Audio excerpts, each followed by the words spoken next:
Hey, what's up, folks? Welcome back to On Texas Football. Welcome back to the Sunday night live stream. I'm Lifetime Longhorn Rod Babers. Pleased to be joined by fellow Lifetime Longhorn, the man, the myth, the legend himself, Bobby Burton, and also joined by the estimable Jerry Hamilton. We appreciate all you guys for joining us, creeping closer and closer to kickoff versus Ohio State, 20 days away now.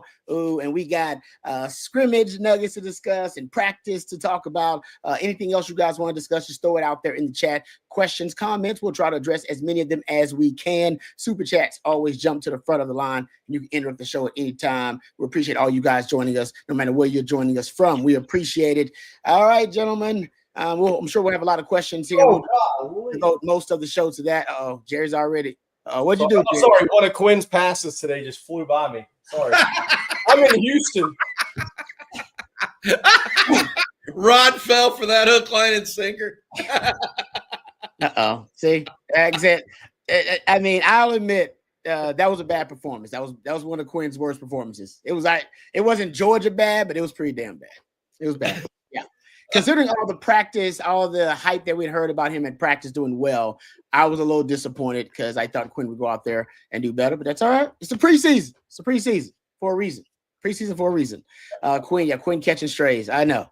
Even in the preseason. All right, guys. Anything other than Quinn Ewers that stood out to you guys from the weekend that you want to discuss? I'll throw it to Bobby first, because Jerry already got it. He shot in at Quinn. Anything? Quinn, or what do you want me to talk about today? Scrimmage.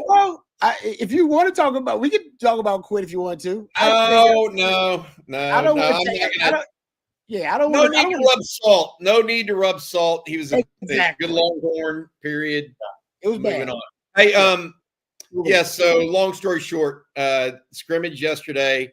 I think that any Texas fan that has been through the last couple of years with preseason injuries, whether it goes back to Isaiah Nayor 3 years ago or 4, remember that? That was a big deal.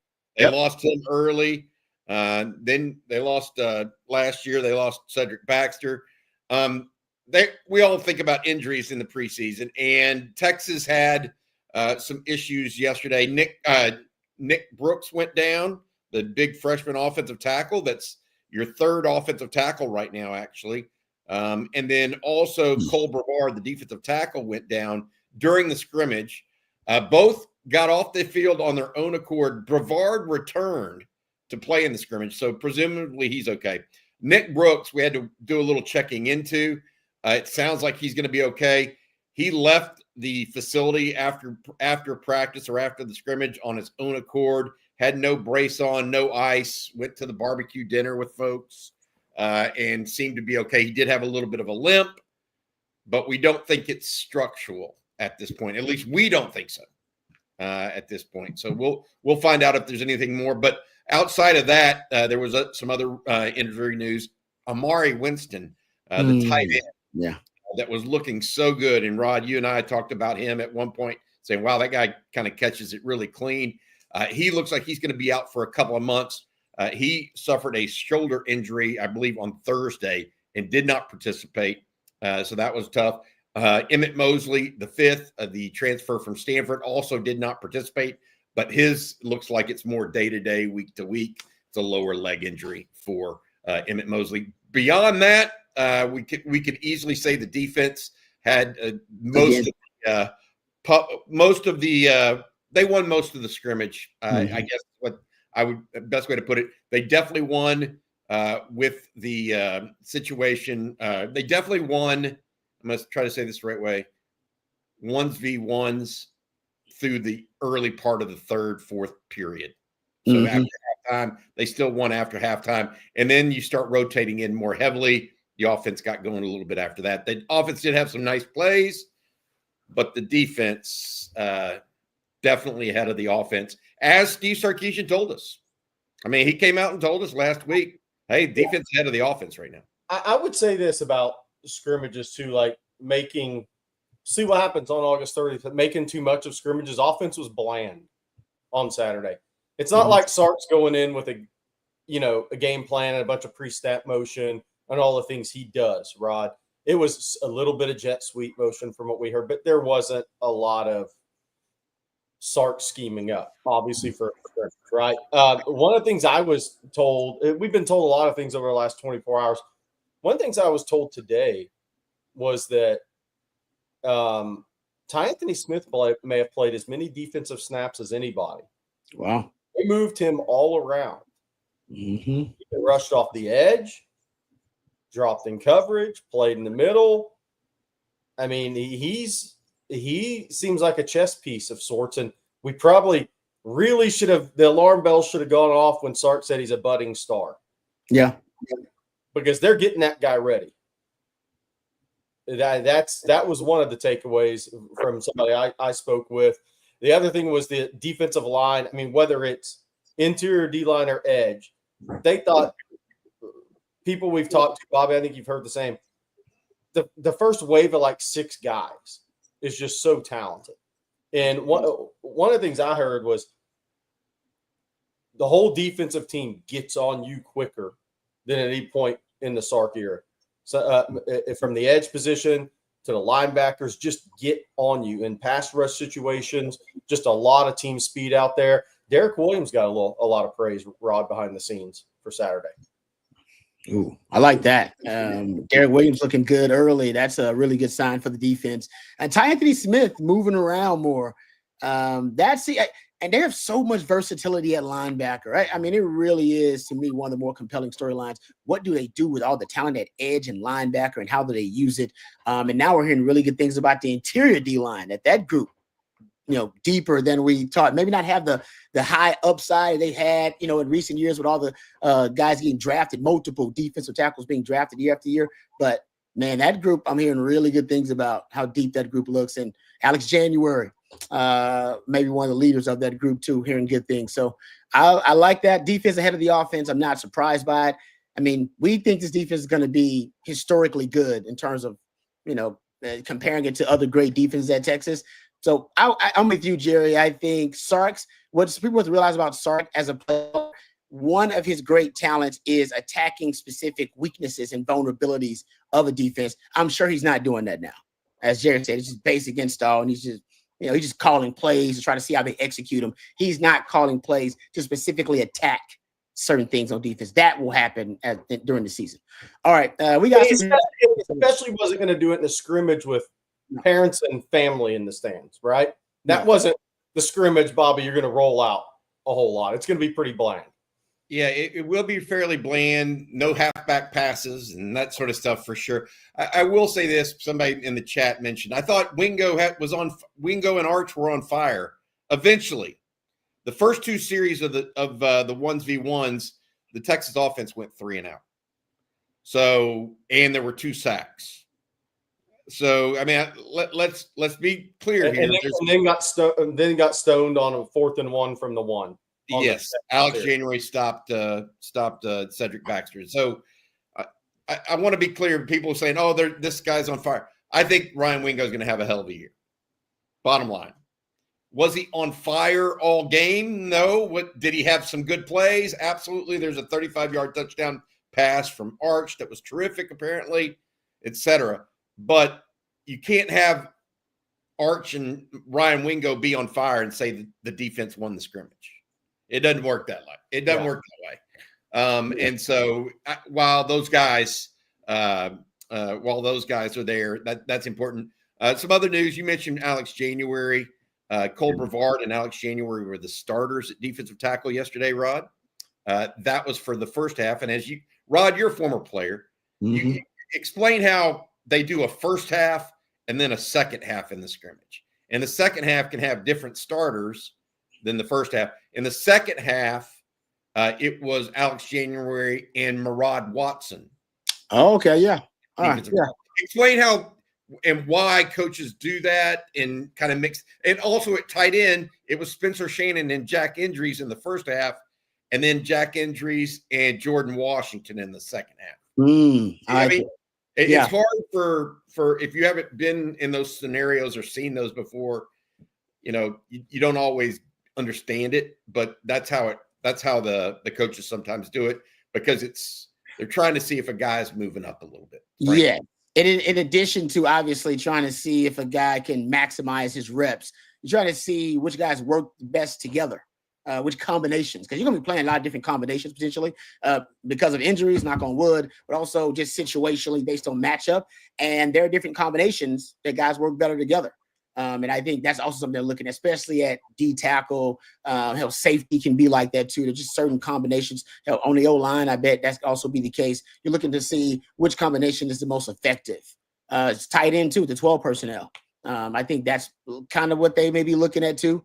But that's interesting. I mean, to me, it shows a lot of depth they have too, if they're willing to look at multiple players in a starting caliber role or in the starter type rotation. So good news at tight end. To me, good news at D tackle, like I said. All right. We got some super chats. So let's get right to them. Let's not waste any time because they are starting to pile up. We appreciate you guys coming with the questions. How about this one? First from Juan. Juan, thank you for the super chat. Says, Jerry, recruit through whistle Derek Cooper visiting Miami in late August. I hope Derek Cooper gets me a ticket to the Miami Notre Dame game too. Look, these guys are going to take visits. Cedric Baxter went to FSU twice. Jarrett Gibson went to Florida. I guarantee you James Johnson will be somewhere, as will committed guys that'll show up at Texas. Just going to be part of the game. I mean, I don't – it's happened every class, and it's going to happen. These guys are going to go see college football games on Saturday if teams don't keep recruiting them. Same thing I said, broken record. If these teams in that state don't recruit these kids through the whistle, they should be fired that are this talented, just like Florida did with Myron Charles.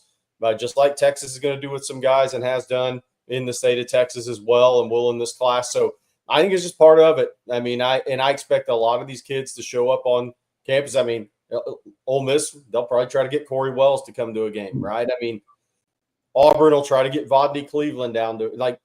If they don't, what are they doing it for? When you do that, Jared, is it a courtesy to let the school you are committed to know, like, hey, you know, or is that just like, no, it's my business. I'm committed until I'm not committed. Like, no, that's a great point.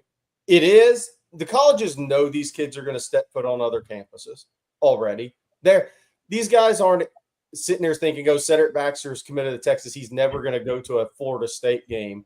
Okay. In your season. But Cedric Baxter always called to short choice, said, hey, just letting you know. And so it is the right thing to do to the staff you're committed to. It doesn't always happen. And that's where the staffs then know, okay. I got you. He's not our kind of guy. We're going to triple overtime in this recruitment instead of overtime. That's interesting though, because I mean, because I've never been in that position, but I could imagine that, you know, it's like a relationship, right? You got to trust me. I may be out with the fellas having a party, but I'm still committed to you, baby. I'm coming home to you, but I'm out there having a good time. You got to believe that. So, one of the things I say is, if I'm a recruit, even if I'm committed somewhere, am I just going to sit on my couch on every Saturday? No. Like if I'm in Hollywood, Florida, I'm going to the Miami Notre Dame game. Yeah. Yes, Derek Cooper will visit Texas a couple times during the season, but I'm going to that game if I live in Fort Lauderdale and I get free tickets to that game. I'm going to that game. I guarantee I'm going to be at that game. Yeah, sometimes they're going for their people, right? It's like, hey, my friends want to go, or my dad wants to go to that game. You know, we just want to go. My family members. So I'm with the perks. It's the perks of being a top prospect, man. You gotta take advantage of that. All right, good stuff there. That's his. Bald Father Bets. I always love to see Bald Father Bets throwing out a super chat. We appreciate it. Says, Jerry, any truth to Texas still after Jabari Mack? Texas has been in contact, but the whole key there is within that circle, somebody will have to back off the LSU push for that to become real. Does that, if like anything were to become real in time, does that mean Jabari Mack won't show up in Austin? Not saying that, but there's going to have to be somebody come off of the foot on the pedal for LSU. I think Jabari Mack kind of theoretically expected to be the number one wide receiver wherever he went. And currently Tristan Keys is committed to LSU too. And he is ostensibly the number one rated wide receiver in the country out of Hattiesburg, Mississippi, Rod. And so there may be a little of that going on. Whether those two end up at the same school will be interesting. Man, LSU knows how to recruit wide receivers. That's for damn sure. I like this question from Max. It's a good one. Thank you for the super chat, Max. And thank you for the good question. It says, is our O-line performing as bad as people are saying? Or do you think we have the best front seven in the country? I'll throw this one to you first. Which I got to be honest, I think it could be both. Oh, no. it could be either or both. This is a zero-sum game when you play yourself. Either you're, and the only difference is this, and I will say this. While I will say, like back when Tom Herman was around, Texas had a defensive line that couldn't really get after the passer for a while, and they were still getting sacks. Oh, we're going to have a great defensive line. I think our offensive line is good enough, and then it turned out neither one so good. So it could be both. And I don't think it's that way, though. I do think the Texas defensive line, because we've seen them perform, has that to them, especially with Colin Simmons. I heard Brad Spence looked like trouble for people off the edge. Trey Moore played well in the scrimmage, I'm told. Ethan Burke had to play behind the line. I mean, Texas has got defensive players in the front seven, I think, that go on for days. I mean, literally. I mean, there's several NFL players there. The O-line, I think it's a fair question, and it's because you're starting 4 new players. Mm-hmm. So I think it's likely they are better than what they looked yesterday. But how much better, I don't know. And are they good enough to win in the SEC? I don't know. I don't think we know that yet. We may have an inkling. We did our prediction show this weekend, and I picked Texas 10-2, and that would tell me that I'm pretty high on the Texas offensive line. I don't think they're perfect, but I think they're pretty darn good.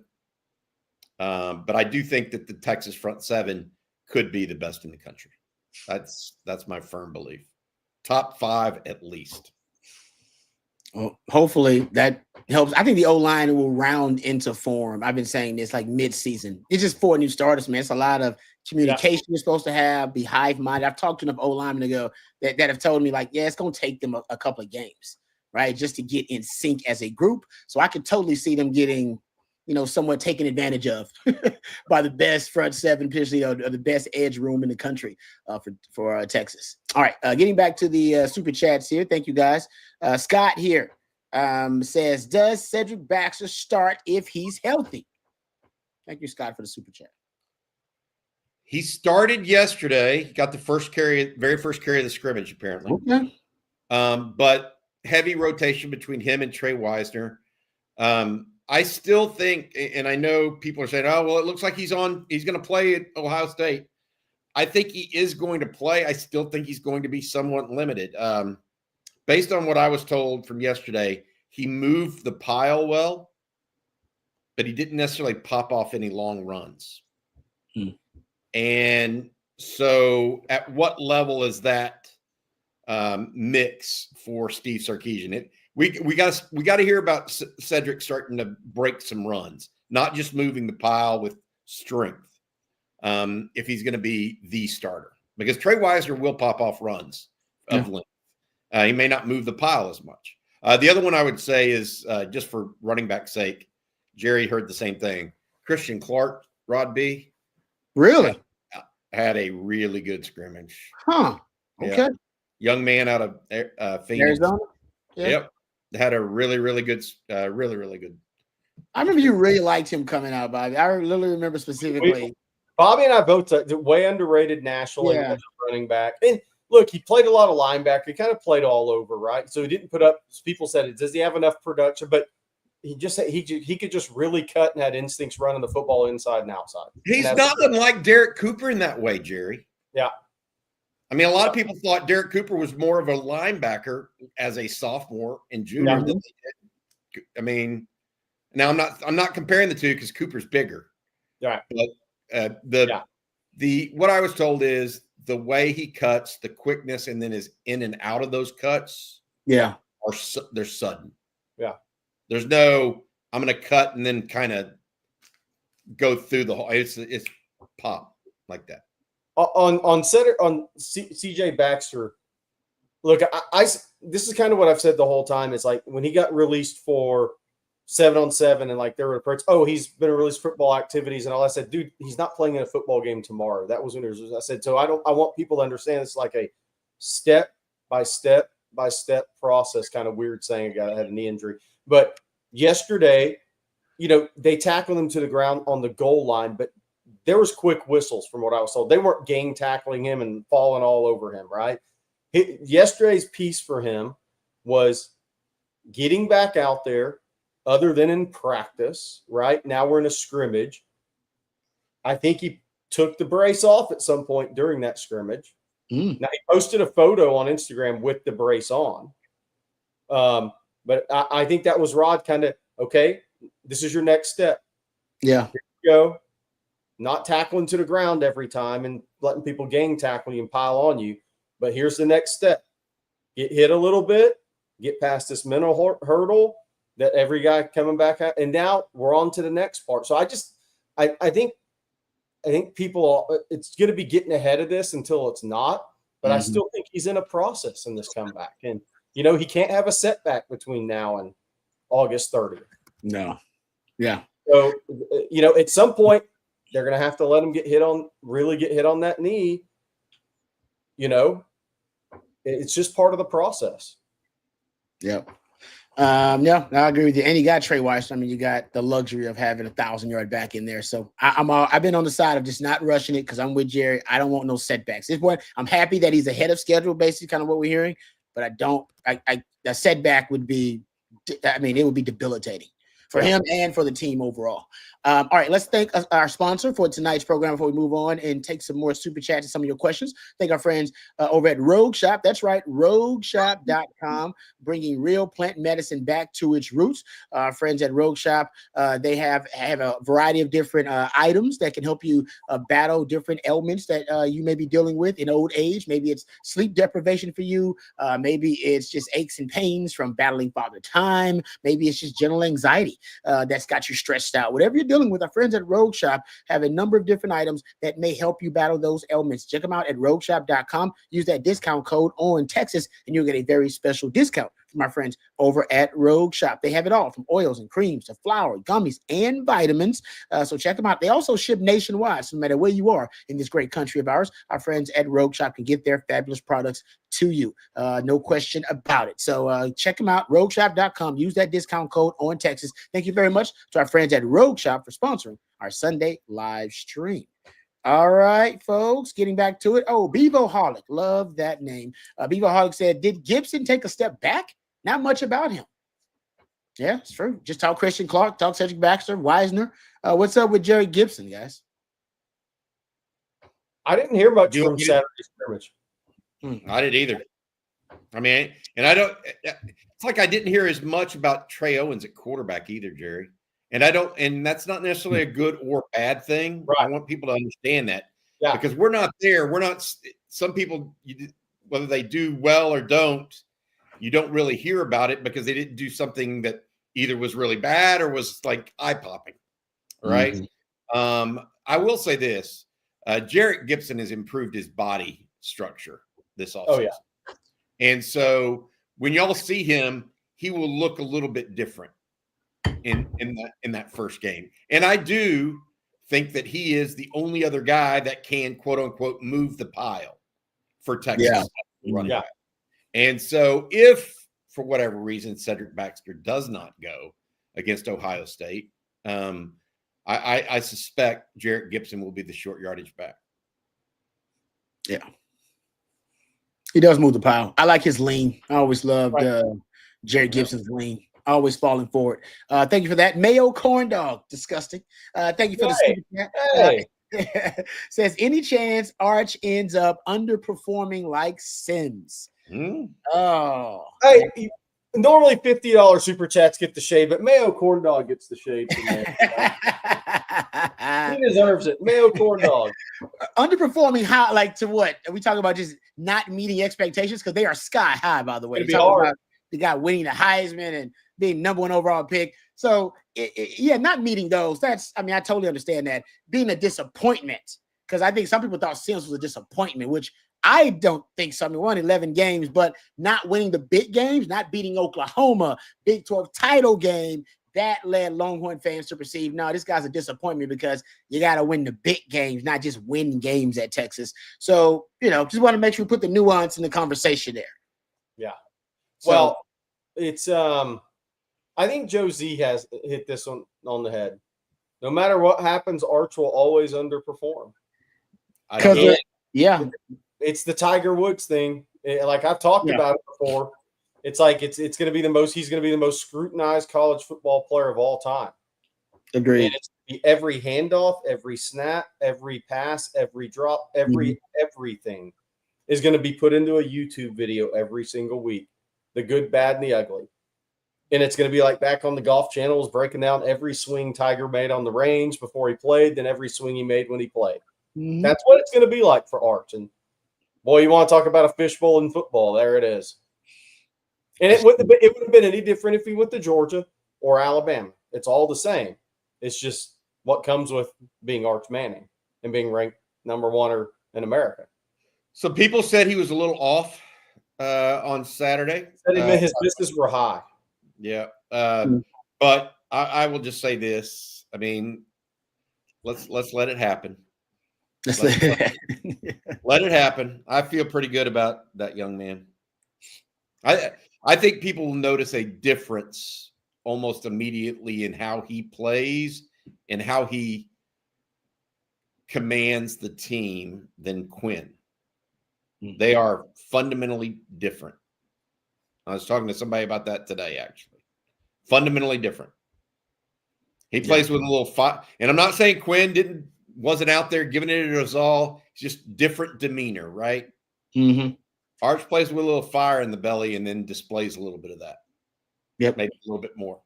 And it's gonna be interesting because Rod, if you're Ohio State and you're playing against Arch in his first, I call it real start. I mean, Mississippi State was, but they were terrible. Yeah. Wouldn't you blitz the hell out of him up the middle? One, you're testing NATO and DJ and pass pro, and Cole Hudson first game was a center. Mm-hmm. But aren't you going to blitz him in the A gaps a lot in that game? Because Arch wants to step into throws. Mm-hmm. And he wants to go deep. So I would either I'm going to blitz him or I'm going to have an umbrella over that defense and force him to check it down, because I know he don't like checking it down. He just doesn't like it. And he doesn't naturally, I think it's something he's got to work on, have the natural ball placement. I think on a lot of those short, quick throws, like we took that, we honestly, I think we took for granted how easy, and I just think how seamless that Quinn made some of those quick throws, those swing screens and those check downs. He put the ball around the money where Jaden Blue would catch it and wouldn't miss a step. That, I'm telling you, putting the ball on somebody where they can get the yak yards as opposed to just, making sure you dump it off to a guy in a check down. It can mean different between 7 yards and 2 yards. And Quinn was really good at making sure you got those 6-7 yards on those types of passes.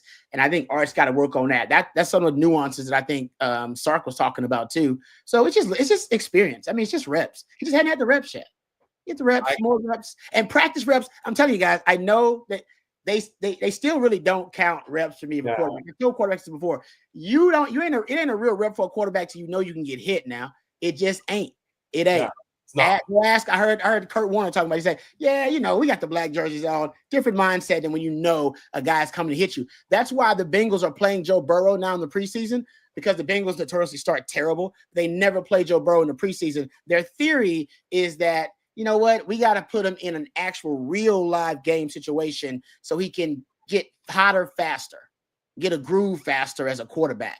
And they believe that'll help, because as a quarterback, there's nothing like a game rep for anybody. But as a DB, I can still get pretty close to a game rep in practice. Just cover it. Yeah. Quarterback can never get a game rep in practice. It's impossible. I think that this is a really good point. Quinn hadn't been hit all practice, right? Yeah, exactly. He fumbled 2 out of the 3 times he got hit today. Exactly. There you go.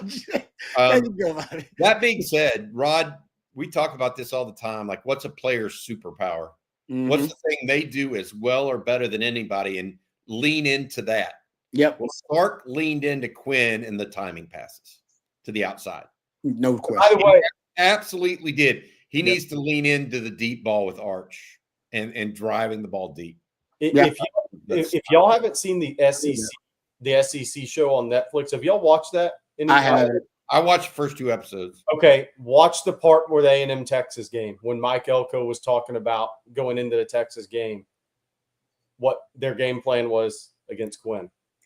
Oh, you want to spoil it? Just tell us. Yes, you need to tell us. Well, one thing is he said Texas threw more passes 5 yards or less than any team in college football last year.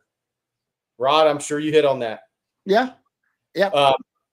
What Mike Elko said, and I'm not going to go word for word, was we need to hit this guy a lot, often in the entire game. And then that's what it was. Quinn was running on them too with a bum ankle. Remember those scrambles he'd have down the field? Yep. They never thought that was going to happen. You can tell they never had a spy on him. They were just going all out because they thought he's going to be in the pocket. He can't move, and we're going to get after his butt. And they really didn't.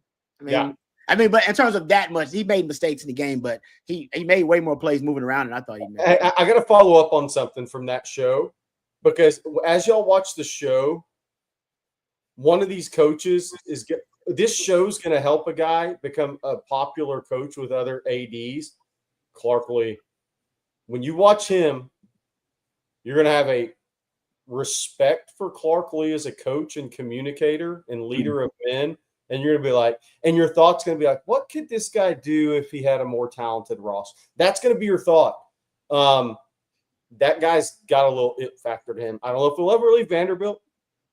He went there, but that dude's got a little it factor to him. And by the way, Diego Pavia is off the charts. Like I'm a Diego Pavia fan, much more so than I ever thought I would be after watching that. I would love to play on that guy's football team, wrestling team, pickleball. Doesn't matter. I want to be teammates with that guy. Doesn't matter. No, I agree with you. Wait until you watch him, Rod. You're going to be like, I love this guy. No, I'm already a Pavia fan. People who watch the channel know that. I mean, he ain't got no NFL future, but he's got some testicular fortitude. He's a likes to fight guy at quarterback, which is rare. I would let him fight for me at quarterback. Most of the quarterbacks, when there's a fight that breaks out, we push the quarterback to the back. Like, get to the back, man. All right. Rod, that's all he says. When you hurt your hand, get to the back. Rod, that's all he says for the whole 2 hours. He's like, I told Clark Lee, you want to go to a bowl game? Then you want me. He's like, he doesn't like even worry about mechanics or anything, really. No. He's just like, just give me the ball and let's go play. We're going to make plays and win games. It's like, he's just a winner. He's just a winner, man. He's one of them. I agree with you. Every time I see him, I'm more of a fan of him, no doubt. All right. Thank you, guys. How about this? What was their record last year? 7. 7, right? 7 wins? 7-6. That's great for Vandy, guys. That's amazing for Vandy. And beating Bama and playing in a competitive game with Texas. You beat Bama last year. Yeah. Damn, I forget that.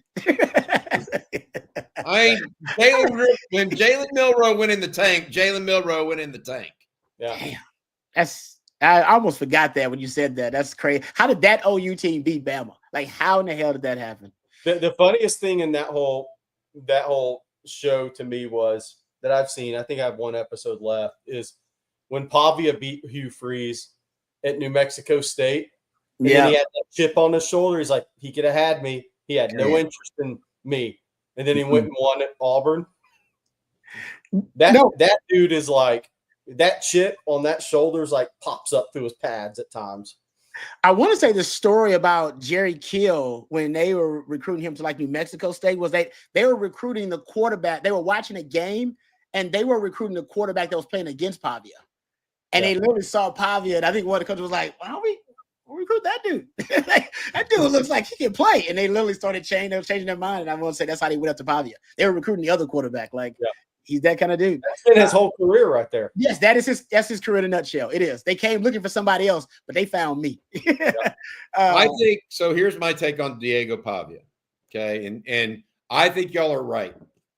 Probably a great teammate. Probably a guy that you want to have in your bunker. so to speak. Is he going to win a SEC championship for any team? Yes. Yeah. You think he would if he were like Georgia?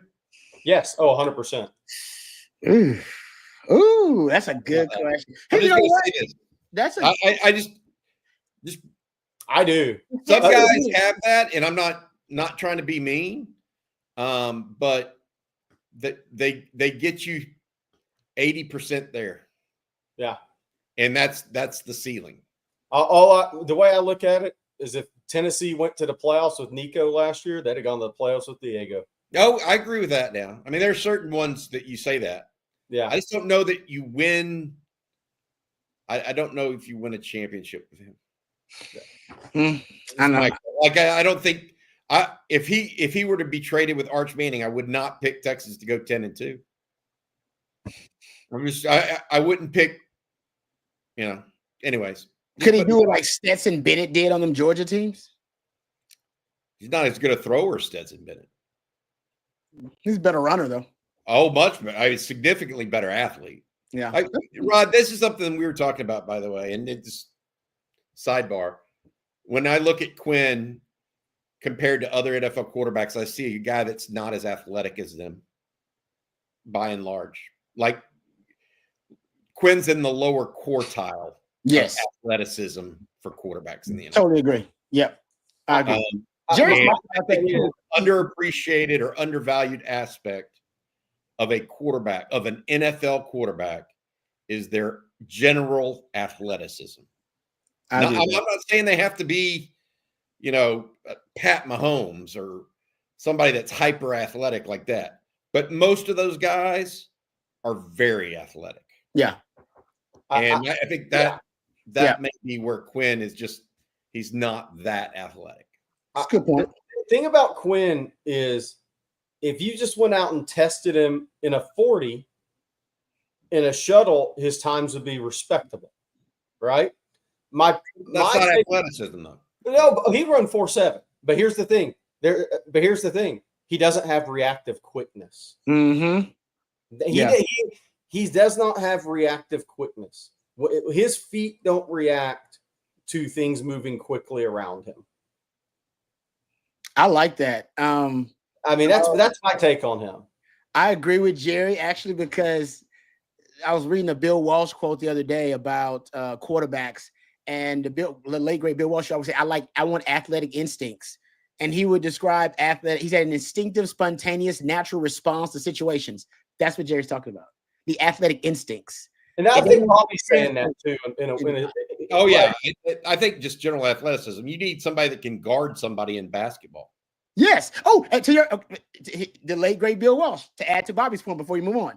Jim Harbaugh one day said, I asked Bill Walsh, what do you mean by athletic instincts? I've heard you say this before. He said, I asked Bill Walsh what he meant by that. He said, it means he's the best athlete in the entire high school. He can go make the basketball team, at least be a sixth man if he needs to. He can make the soccer team. He can swim. He can field balls in center field. He could be a shortstop if you needed. He probably could pitch on the baseball team. Like, to your point, just the general athleticism and then having the instincts Jerry's talking about to translate to that fighter pilot mentality that Sark's always mentioned. Like, you got to have quick decision-making skills and quick processing. And that doesn't his athletic instincts don't necessarily translate to the quick processing for Quinn, in my opinion. His quarterback, Lacey, has a chance, guys. KJ Lacey did have a good script. His quarterbacks at San Francisco, Joe Montana, who high jumped 6'9" in high school, by the way, and Steve Young. Yeah. Those guys had athletic instincts. KJ Lacey, Jerry brings it up. We had multiple reports that he just looks natural. Mm-hmm. Like he keeps his eyes up downfield, has a little it factor to him, mobile. One person called him the most mobile quarterback Texas has had in a long time. Another guy said escapability. Yeah, I like it. Great word to hear if you're a quarterback. You have escapability. Hey, another thing with quarterbacks, what was KJ Lacey before he went full-time football? He was a point guard in basketball. You can't play point guard with your head down dribbling a basketball. No, good point. Not You can watch the game from the bench if you do that. You aren't playing the game at point guard if you do that. I love, and you don't find a lot of them. I love guys that were point guards and quarterbacks if you can find them, because they are used to playing with the MIGs flying all around them, having to make split-second decisions with a lot of moving parts in and around them. If you can find guys that were really good point guards that also play quarterback and have enough of the skill set, that's those guys have to play with their eyes up all the time. That's true. I was like CJ Stroud liked to play back. He's a big basketball player. Yeah, no, I like that. That's good. All right, getting back to the super chats here. Sorry, guys, we went off the rails there, but that was fun. David with a super chat says, "Who's the best 300-pound player on the roster that has the best feet?" These are what we're talking about. Big athletes. I just saw a woman today, and she had this huge kid. He was like 16 months. Looked like he was like 3 years old. And I was like, put him in soccer early. She's like, my husband's 6'5", his brother's 6'4". I was like, put this kid in soccer so he has good feet. He's gonna be big, but he's gonna be like a big dancing bear out there. It's gonna be good feet. That's basically what we're trying to create there, guys. So to David's question, who's the best 300-pound player on the roster with the best feet? This is a damn good question. Trevor Goosby's going to be in the conversation. Yeah, that's good. Basketball player. Basketball, maybe at the top of the conversation. Let's see. The guy that I immediately thought of doesn't necessarily have, here's his issue. He doesn't necessarily have great feet for an offensive lineman, but I think he's the most athletic, and that's DJ Campbell. Yeah. Like, he's not an exact offensive lineman that always hits his cues. But athleticism wise, if you've watched him play basketball, he's got a little game to him. He looks like the round mound of rebound. That's great, Dave. He does. I love it. And you wouldn't call him a dancing bear. You'd call him more of a, I don't know. How's January's feet, Alex? January. Pretty good. He's like right at 300. He's a baseball player. Alex January was a baseball player growing up. Going back to the athlete thing. Interesting, yeah.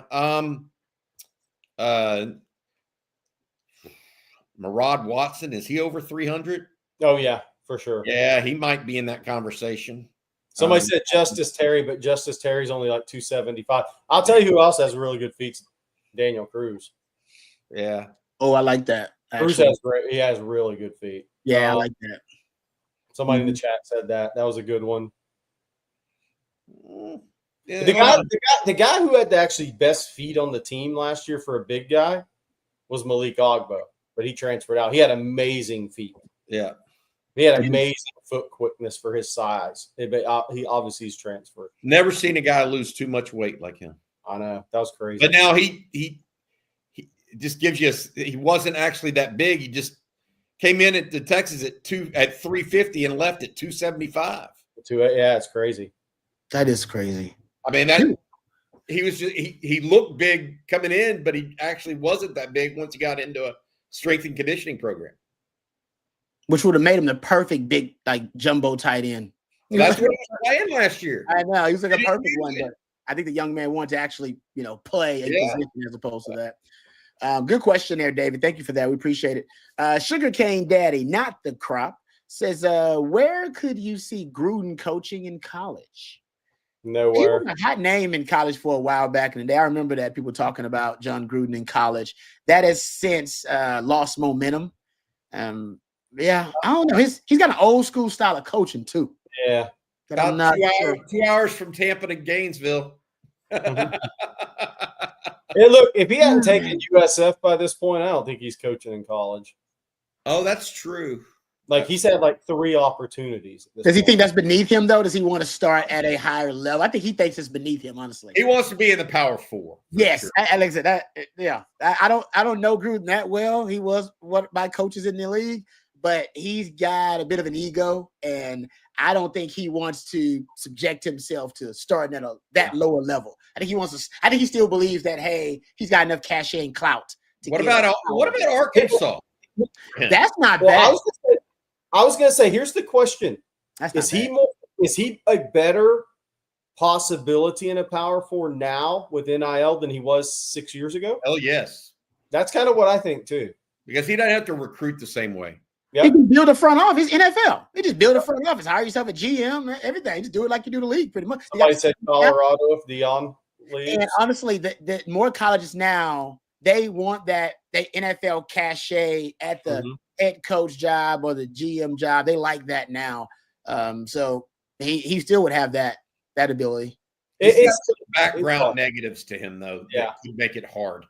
Yeah, let's be clear. So he's with Barstool, so he still got. Is he still with Barstool? Is it? Yeah. So it's kind of. I mean, that's kind of cool. I mean, he wants the cool factor, and he's got some of the cool factor, even though he's an old coach. So, Ryan Nelson. Ooh, Texas Tech. Ooh, I like that. That's funny. That is damn. That's good. Right before the live stream Roadhouse was on, so I got to see a Cody Campbell on TV today. But to your point, you forget it. I like both of those because you got obviously a sugar daddy in the open with Cody Campbell. I mean, he's just making it rain. And then with Arkansas, I've been saying for a while, where are these big boosters? Where are the Walmart people and the Tyson Foods and where are these big boosters for Arkansas?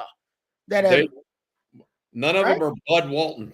They're too busy building Bentonville into a mecca. I get it, but it's pocket change to them. You don't need them. You don't need none of their real money. You just need their pocket change. I mean, that's it. So I don't know, but I agree. I'm with you, Bobby. Arkansas, they need a splash. Arkansas, they're also playing golf with John Calipari. That's true. They are putting more money into basketball than people realize. Yeah. One of the Walmarts is really big at actually Missouri. I think one of the the Walmart family. Yeah. Yeah, because that's where all those stars started. Were in the Ozarks between Arkansas and Missouri. I think that the question I have for Arkansas is it's almost like Colorado in that way where they've lost their way and Colorado had to do something really out there to get it back going, and then they finally hit some gold with Dion. I think struck gold. I don't know what works at Arkansas though. Yeah, because Dion brought it. The thing about Dion was great, and Dion is always going to be great, right? Cool is currency in college football, and he's as cool as he gets. But he also had Shadur with him, like he had the built-in quarterback that came with him. We don't even know what the hell. Now it helped you recruit other quarterbacks later, but that was so unique. Not only you get the Hall of Fame player to be a head coach in college, but then he brought his son, who also was a high-level player in college, and he brought a Heisman Trophy winner. And he brought he got two pretty good players out of that. Yeah, so I don't know. You can try the Dion formula if you want to, but you probably won't replicate it because it's just so unique. Here's the Arkansas's got I think it's the toughest recruiting job in a major conference, even maybe than Purdue in a weird way. You have 10 Power 4 level kids in your state a year. And in some years, it's only like 7. If you look at them this year, their number one guy, D lineman, Oklahoma State, top 150 guy in the country, 4-star offensive tackle, top 200 guy in the country, SMU. They're losing to SMU. You can't lose to SMU at Arkansas. Yeah. Linebacker, Oklahoma. D lineman, they have 2 4-star D linemen in the state. Miami. They are getting annihilated. Oklahoma, edge. BYU, linebacker. I mean, Arkansas has 2 commits in state of all those Power 4 kids. If you go 2 for 10 in your own home state at Arkansas, you have no chance to have a winning program, because where do you go to get the players? You're not going to go to South Florida and beat out Miami, Florida, Florida State, Texas, Georgia, and all those people. Ohio State. Yeah. Ohio State. You're not going to go into Atlanta and win on the battles you need to win. So everything's in maybe Jim Nagy should be their GM. Everything's going to be money ball for them in recruiting. Yeah. It's going to have to be portal. They may have to, their program may have to be a portal program. They've traditionally, back when they were actually a really good football team, they traditionally recruited the I-20 corridor from Dallas all the way to Vicksburg, Mississippi. Not getting them. So through Shreveport, Monroe, that area, they recruited the hell out of that area, and then down in East Texas, up and down 59 in that area. up through the Arklatex. And then also Rockbridge, that area in Missouri, as well as St. Louis and Memphis. Those were that's their home territory. When they went to the SEC, they lost parts of Houston and Dallas forever. Yeah. They just did. Yep. And I think that they thought they were going to replace it with Georgia, with the state of Georgia. They put a lot of resources into going into Georgia, and they got some return, but not enough.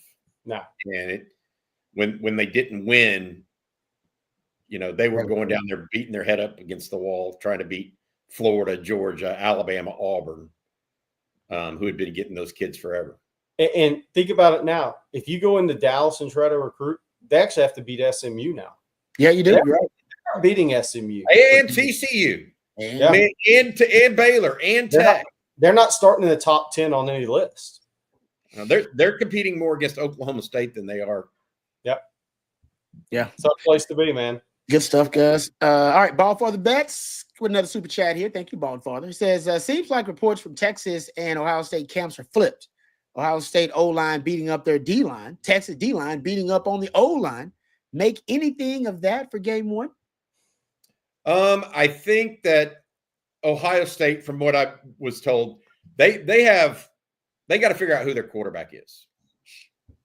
It ain't about the offensive line or defensive line for Ohio State.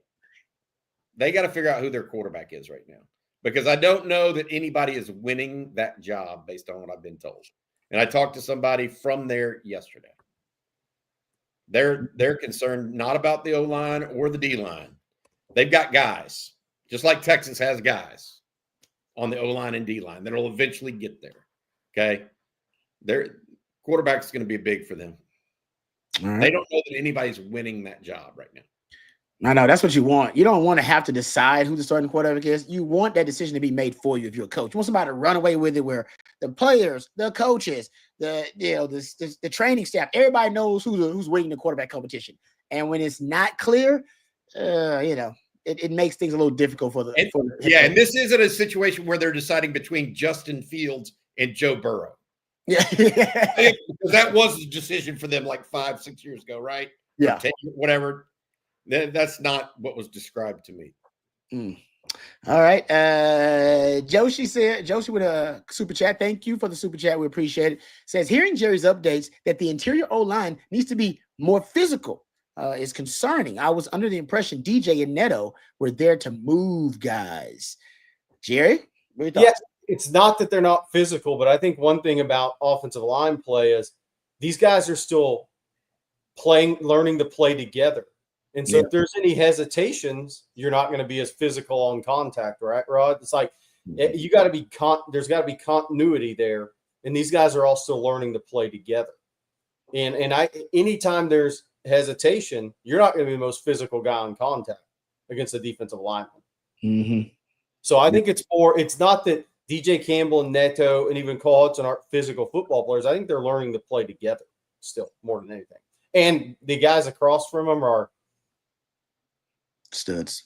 Yes. Studs. So any hesitation will put you even more at a disadvantage against really good players. But that's a great it's a great synopsis there, Jerry. All right, getting back to it. R McDonald 86. Thank you for the super chat. Oh, I see your question. Oh, I see another question. So I don't know if you added super chat there, but here it is. Thank you, R McDonald 86. Can you update how Jamie French is looking so far? I never hear about it. He is coming. He is not in the starting group. And based on what we've seen and observed and heard from those at the scrimmage, he was with the second group of wide receivers. The two freshman receivers that are ahead of the other two are Dalen McCutcheon, who caught a nice pass from KJ Lacey for a touchdown yesterday. And McCutcheon got a lot of reps with the ones and twos, moving in and out, threes. Khalid Lockett, late in practice, also got run with the ones. Yeah. And we need to point out Emmett Mosley did not take part. Yes. Yeah, I mentioned that at the outset. I mean, whenever we talk about injuries. but I want to say this. So those two are ahead of Jamie French and Michael Terry. We have heard about Jamie French, R. McDonald. So even if you haven't, I think that they're just he was further behind both Lockett and McCutcheon from a wide receiver training perspective coming out of high school. Okay. Doesn't mean he wasn't more athletic or doesn't have higher ceiling. It just going to take him longer. And then beyond that, Michael Terry was even further back than him. And that's kind of played out right now. That's kind of sometimes what you get whenever you're recruiting high-end players like this. Some are just more ready than others. Well, one thing I'm watching for when the time comes, will Michael Terry have a role as a pseudo flex tight end in a mismatch in the offense? Nick, I heard he had a good one this week. Rod. Nick. So I've always thought in the end, once he masters a position, you want to move Michael Terry around as a movable chess piece. But yeah, I like that idea. The flex tight end. He's a wide receiver, but kind of lining up like it because he's 6'18" and just hunting a matchup. Yep, pretty much. Hoping they'll put a linebacker on him. Something to watch chat later in the season, I think. And by the way, Nick Townsend, they ran a couple of, from what I was told, specialty plays for him to get the ball in his hands quickly and let him use his athleticism. Oh, tight end screen? But I'm not saying that's happened against Ohio State. I think it's things they're working. There's looking at what they can do with some of these guys.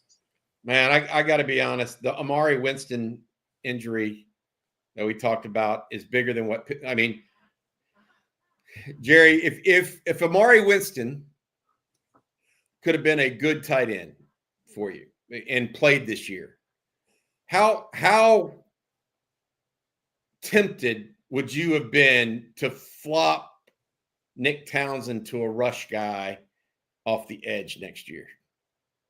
I mean, and push him to defense. I'm just dude. I know he's a tight. I know he's going to be good and all that stuff. But man, what's your value at edge compared to what your value is at tight end? I'm just here. I mean, I'm a big Nick Townsend fan as a defensive player, and I thought maybe Amari Winston. Anyways, yeah. Does he want to play? Just wish casting by me more than anything. I think. What is he? Does he have a preference? Tight end. Yeah, he wants to play offense. Like JT, right? Remember JT coming in? It was like, oh, he's gonna play edge or play tight end. Sark's like, nah, he's a tight end. I think Nick Townsend's been more of a football player mind overall, but I do think tight end in Sark's offense. Yeah, Sark. Yeah, that's the difference. Because if it was a tight end, Sark's tight ends are productive. They get a lot of targets. And he is on the record saying it's the second most important position in his offense. And he hasn't had an athlete like Nick Townsend at tight end at Texas. Not like that. No. I have to answer this. No, Emmett Mosley did not take part Saturday. No. Yeah. Has he passed him? Look, Livingstone started off. This needs to be out there. Livingstone was the starter first day of practice. He was the number 3 receiver. So has he passed him or has he kept him at bay? That's the question. I think that Mosley and Livingstone will both be in the rotation. I would not say that Livingstone's absolutely going to win that job. I think that if Mosley keeps having some recurring injury issues, then we'll see. Of course. Yep. All right. I think the issue right now is Texas has 4 receivers they feel really, really, really good about. It's not 3, which was the concern. I mean, hell, it was 2 going into spring ball with Wingo and Moore, and then both Wingo and Moore were out, and Livingstone had a hell of a spring. And then they added Mosley because Stanford let go of their coach. Yeah. You remember that?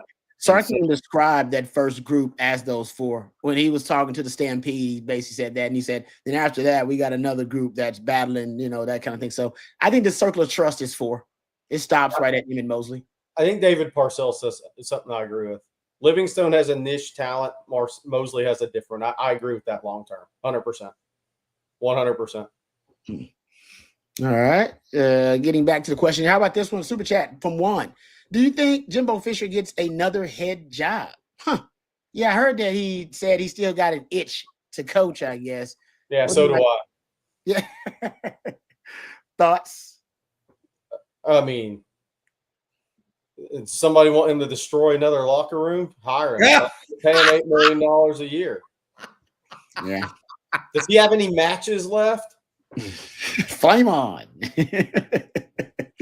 All right. That's how his best friend apparently is Scott Woodward, the AD at LSU. Brian Kelly doesn't get it done this year, you never know. If they fire Brian Kelly for a worse coach, LSU will fire Woodward after that. They will. I agree. Yeah, that would not upgrade. LSU alum too, by the way. Yeah. That's a good point. All right, Juan, thank you for that. Jonah Williams enthusiast says, nobody catch the ball on my side of the field, including me. Thank you, Jonah Williams. That's one of my all-time favorite quotes of myself. Mac Brown did not like that quote, by the way. He said it was too self-deprecating. He did not like it. Aloha Traveler. Thank you, Aloha Traveling, for the super chat. Always great to hear from you. Says, it seems the O-line isn't held as accountable as other position groups. Still can't run the ball when we need to. And this is the one position not addressed via the portal, not depth like other groups. All right. What do you guys' thoughts? Are we not holding the O-line accountable, or is it just too early to tell? I think it's too early to tell, but I will say this. Jerry almost lost it on Saturday afternoon when we thought Nick Brooks might be out for a little while. Woo! Because if Texas were down to 2 starting tackles and Jaden Chapman is the only non-true freshman backup. Not good. Yeah, they had to move. To Aloha Traveler's point, I mean, Texas had to move Jackson Christian, a true freshman, from guard to right tackle. Now, which Coleman is out there, Jerry, at left tackle? Jordan Coleman is also another freshman, but he's repping at left tackle.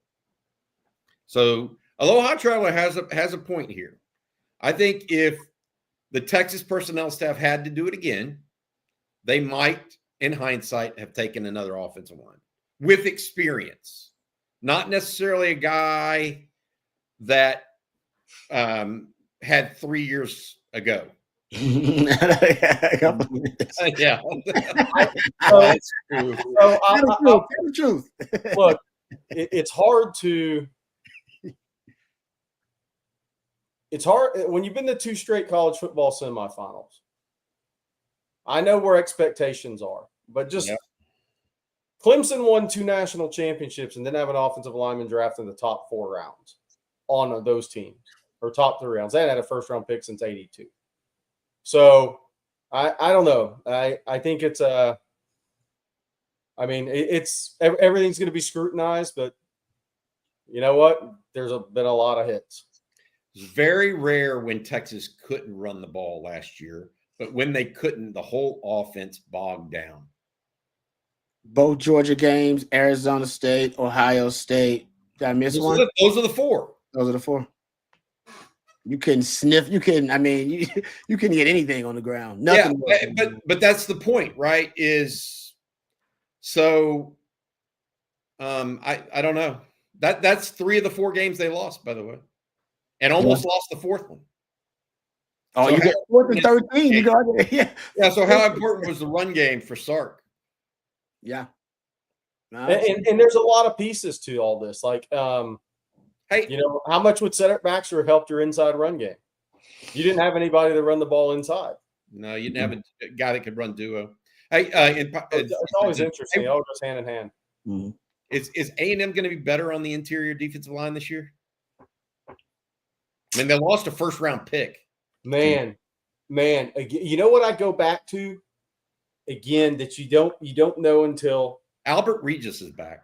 Albert Reach is a good football player. I saw him in high school. He's turned out way better than I thought he would. The guy was literally playing X wide receiver at 280 because he played D tackle, but he wasn't that physical. He's turned into an NFL player. Wow. Again, if you watch this Netflix deal, man, some of the things that Elko was getting on the Shamars for, I was like, Turner and Stewart. Yeah, they was drafted. If these guys play harder, then they might be a little better. Because the talent didn't matter against Texas. They just got stomped. They did. They just got stomped. They couldn't stop the run. It's crazy. With all that talent, too. I mean, that front was loaded. How'd you look at it for A&M? All right, let's thank our sponsor before we move on. We'll answer a couple more questions and get ready to end tonight's live stream. Let's thank our friends over at Rogue Shop, rogueshop.com, folks, bringing real plant medicine back to its roots. They ship nationwide, so no matter where you are in this great country of ours, our friends are at Rogue Shop can get their fantastic products to you. Use that code. You see it right there on your screen on Texas. You use that discount code, and you'll get a very special discount from our very special friends over at Rogue Shop. They have it all, from oils to creams, flour, gummies, and vitamins. So no matter what you're dealing with, sleep deprivation, anxiety, maybe it's just aches and pains from battling Father Time, our friends at Rogue Shop, they have a number of different items that will help you battle those ailments and come out victorious on top. So check them out, rogueshop.com. We appreciate all their support of On Texas football, and we appreciate you guys out there for supporting them. So check them out, rogueshop.com, bringing real plant medicine back to its roots. Remember, use that discount code On Texas. All right, a couple more questions here. Matthew with a super chat says here, do y'all think Trey Owens should transfer, and where? I'll just say I've been on the record from honestly since the spring game that he had. I think he'll end up at one point transferring after helping Texas stabilize the position, competing for that backup job, because I do think he'd end up transferring. Now, where? That's a great question. I just think he's talented enough to go start for another school. Texas probably has 3 quarterbacks on their roster like that. So, what do you guys' thoughts? What could he do here's his problem. It's going to be hard for him to go to without starting experience. Mm-hmm. It's going to be hard for him to go to a Power 4 school where he knows he's going to start. So he may need to look at a Texas State where G.J. Kinney has had some good quarterbacks and done well with them. Mm-hmm. That might be a better look for him, a better chance, and then go from there. But look, he's still in a battle for the backup. I did hear Matthew Caldwell probably performed better than him yesterday. Yeah. But, Matthew Caldwell's also going up against the 4s while Trey was going up against the 2s. So, there's a level there. But that battle is ongoing at this point in time. So let's see what happens. And Sark has said it, and we have said it. Sark has not had a quarterback at Texas that made it through the entire year. If Trey Owens starts a couple games this year, then that Texas State thing is off the table. He might be able to find a place where he can go be the guy. Yep. Yeah. And there's enough tape out there of people willing to invest him in him in that way. If he can go, if that ends up being what happens with him, and who knows? And I think he's got a tough battle with KJ Lacey for the backup in the spring. Very, very, very tough. But somebody said Ryan Nelson said he's better than Malik Murphy, and I agree with that. But Malik tried to go from blue blood, stay Power 4 in a major conference, and then Duke said, we'll pass. You can go back in the portal. We're going to go recruit somebody else. And he ends up at Oregon State. He probably ended up where he should have gone the first time around. That's what's tricky with quarterbacks. Go where you can throw 300 passes for the next 3 years if you transfer. Experience. Yep. And I know Duke probably has more NIL, gave him more NIL than Oregon State did on this second go round. But at some point, it's go get 300 passes in the books a year. Yeah. I agree with that. Yeah. Because you could go to another Power 4 school and you could start for them a few games, and then they're like, oh, somebody else we like here we think is coming in the portal. So why don't you go back in the portal, dude? Yeah. I agree with that. Go to a program that feels like they're lucky to get you. Like, oh man, we're lucky to get this guy. We shouldn't have. And that I agree with you. That's a Texas State or UTSA, somewhere like that. Yeah. Do your research. What's that? Traylor likes to run the QB too much. Yeah, that's fair. Good point. Yeah, he wouldn't be a good fit. I'm going to the new Pac-12. That's the Colorado States, the Oregon States, the Washington States. I'm going out. San Diego State. San Diego States. That's where I'm headed. I could see that. Like that. Justin. Who's the quarterback at Tech next year? Yeah. That's good. They're gonna go buy one now. They're gonna go buy a big name anyway. So you can go there, but you probably ain't gonna play unless it'll probably be DJ Lagway if Napier gets fired. Yeah, they're gonna go get somebody else's quarterback next year. That's just what Tech's gonna do because they can afford it. They're gonna overpay for somebody's quarterback and take them. So yeah. Justin with a super chat. Justin says, thank you for the super chat. Justin says, we haven't heard much on Colton Vasek. Is he still getting back to where he was last year after the spring, or will he be a secret weapon? That's a great question. I had a good day Saturday from what I was told. It's just like all those edge guys is like everybody. I didn't hear a negative word about any of those guys, Bobby. Like everybody, like if you talk to 3 or 4 different people, everybody got mentioned as being impressing. And Vasek was one of those guys. Vasek going against Jackson Christian at offensive tackle is not a fair fight. No. I'm not trying to be rude. And I think Jackson Christian, if he holds serve, I think Jackson Christian can end up being an NFL player, by the way. I'll put that out there. He and Nick Brooks may be the two that out of that freshman class of OLs. I just feel like, yes, he's back and he's on the field and he's healthy.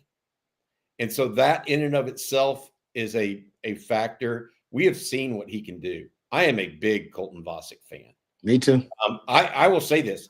I didn't know coming out of high school if his athleticism / pass rush would necessarily translate, because he's a mix of power and quickness. Mm-hmm. And usually you need to be one or the other in college. Yeah. You can't, but he's got a unique combo, and I'm a big believer in Colton Vasek now, especially as long as he's healthy. And so I don't know if he's going to be a secret weapon or get a lot of snaps, because if he does what he did against Ohio State in 10 snaps or whatever it was, he's going to play a lot. Yep. He should play as much as Ethan Burke if he does what he did against Ohio That's what I State. say. I think he'll earn more if this sample size, which is very small, if you can extrapolate it and he stays healthy throughout the entire season, guys, his havoc rate, it's crazy. Like he's up there with the highest havoc rates on defense for individual players. Yes. It's just a very small sample size, but it's because he's obviously been injured. If he stays healthy, he's going to earn more playing time as the season goes on. There's no doubt about it. He's going to make more splash plays. He's just got a knack for it. Thank you for that question, Justin. Let me remind the folks out there before we're done with tonight's program about our Texas tour. It's coming up in a couple of weeks. The folks at On Texas Football and Third and Longhorn teaming up for a Texas tour. 3 stops, folks. All right, 3 days in a row. We're going to be in Austin, of course, at Schultz's Beer Garden. That's going to be August 19th. Thank you very much, Matthew. On the 20th, very next day, we're going to H-Town, going to my hometown in my backyard. We're at the Social Beer Garden. And on the 21st, the very next day of August, we're going to go to Dallas. We're going to Dallas for the happiest hour. Now, you can RSVP for free or purchase your VIP passes at thirdandlonghorn.com/tour. You can get them there. Some other details you can get it on texasfootball.com. But you can RSVP for free, or you can purchase your VIP passes if you'd like. So those are the dates there. We also have them tweeted or retweeted, I should say, on our social media accounts. So you can check them out there in case you lose track of it. All right. Hope to see you guys there at either one of these spots. It'll be really, really cool. Josie said, does Sark speak tomorrow? Yes, he does. 5 p.m. after practice. But Josie, Dan Lanning speaking at the same time. So decisions for you. Dan Lanning, like that.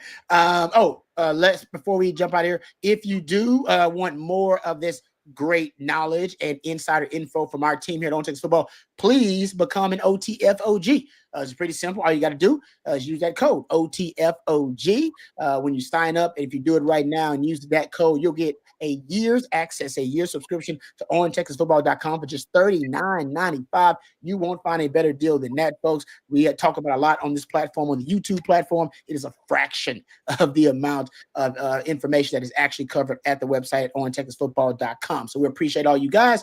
I want to show you how much we appreciate you by giving you a hell of a deal. Just $39.95 for 1 year's access to OnTexasFootball.com. Remember, use that code OTFOG. Thank you, Matthew. You are the OG. Appreciate all of your hard work and everything you do. Josie and Jerry, Josie and Jerry kind of go at it all show long. We love that. Thank you guys for your participation in Super Chats. You guys had a lot of good questions. Sorry we couldn't get to all of them. But good news is, bright and early tomorrow morning, Bobby and Jerry will be hosting Coffee and Football at 8:15 a.m. So if we missed any of your questions, you can just roll those over to the Coffee and Football crew. And Coach Shipley and myself and CJ Vogel will be here on Monday as well for the winning drive. That'll be at 3:15. So if we missed any of your questions, you want them specifically for me or for Coach of CJ, just roll those over to the winning drive crew. And of course, we'll have you covered with that Sark media availability as well, as Jerry just mentioned. So thank you, Matthew, and thank all you guys. Thank you, Jerry, for the great information and expertise. Thank you, Bobby. We appreciate all that you do. And thank our sponsor as well. Thank you to Rogue Shop, rogueshop.com. Use that discount code on Texas for Bobby and for Jerry and for Matthew. I'm Lifetime Longhorn Rod Babers. Until next time, hook 'em horns. Jose Martinez, hilarious.